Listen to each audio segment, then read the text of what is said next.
북한은 거듭된 실패에도 10월 3차 발사를 곧바로 예고했습니다. 북한의 속내가 뭔지 김경진 기자와 더 들어가 보겠습니다. 자, 김 기자, 두 번의 연이은 실패로 김정은 위원장이 체면을 구긴 셈이 됐어요. 네, 이번에 북한 우주개발국 발표를 보면은 발사 실패를 빠르게 인정을 하면서 동시에 이 발사의 원인이 그렇게 심각한 문제가 아니다. 그리고 10월에 곧 다시 발사할 거다라는 점을 강조했다는 점을 눈여겨볼 필요가 있는데요. 현장에 있었을 이번 발사의 총책임자, 이 김정은 국무위원장의 이 잘못 그리고 책임이 부각되지 않도록 신경을 쓰는 모습이었습니다. 하지만 북한으로서도 어쨌든 두 번 발사한 위성이 궤도에도 오르지 못한 채 추락했다는 점은 충격으로 다가왔을 겁니다. 김정은 정권은 당연히 부담 요소로 작용할 것으로 보이고요. 이번에도 1차 발사 때와 마찬가지로 이 북한 매체 내부 매체에는 이 실패 사실을 보도하지 않을 것으로 보입니다. 예. 1차 발사에 실패하고 석 달도 안 돼서 2차 발사를 강행한 거거든요. 왜 이렇게 서둘렀을까요? 일단 정치적인 일정 때문으로 보입니다.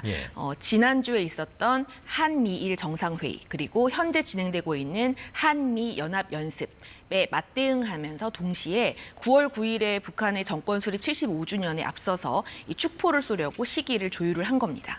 또 이 군사정찰 위성이 김정은 국무위원장의 최중요 사업이기 때문에 성과를 빨리 내기 위해서 좀 무리하게 서두른 측면도 있어 보입니다. 네. 곧바로 이제 10월에 또 쏘겠다고 예고했습니다. 이 3차 발사도 좀 서두르는 분위기인데요. 네, 10월 10일이 북한의 노동당 창건일인데 이때에 맞춰서 디데이를 정할 것으로 보입니다. 또 겨울이 되면 풍량, 풍속 이런 문제 때문에 발사가 더 어려워지기 때문에 10월을 마지노선으로 삼은 거다라는 분석도 있습니다. 올해 안에는 일단 성공을 하겠다라는 의지를 밝힌 거로도 볼 수 있는데요.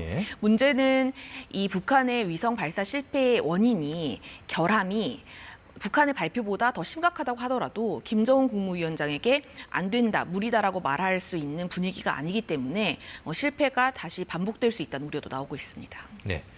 이 한반도 정세에도 이 영향을 줄 텐데 앞으로 좀 어떻게 전망할 수 있을까요? 지금 보면 김정은 국무위원장이 굉장히 국내적인 민생 행보를 강조하고 있는 모습인데요. 일단 민생을 챙기면서 10월에 있을 군사정찰 위성 3차 발사에 집중할 것으로 보입니다. 그리고 이 과정에서 실패의 결함의 원인을 찾는데 러시아와 협력을 할 가능성도 지켜볼 필요가 있을 것 같습니다. 그리고 만약에 10월에 있을 3차 발사까지 실패를 한다면 북한 정권으로서도 굉장히 위험 부담이 크기 때문에 그때는 7차 핵심실험이라든지 아니면 ICBM 발사라든지 아니면 국지도발과 같은 고강도 도발에 나설 거라는 우려도 나오고 있습니다. 네, 계속 지켜봐야겠습니다. 김경진 기자 잘 들었습니다. 안녕하세요. 이소정입니다. 대한민국에서 가장 정확하고 빠른 뉴스는 KBS 뉴스 채널을 구독하면 만날 수 있습니다.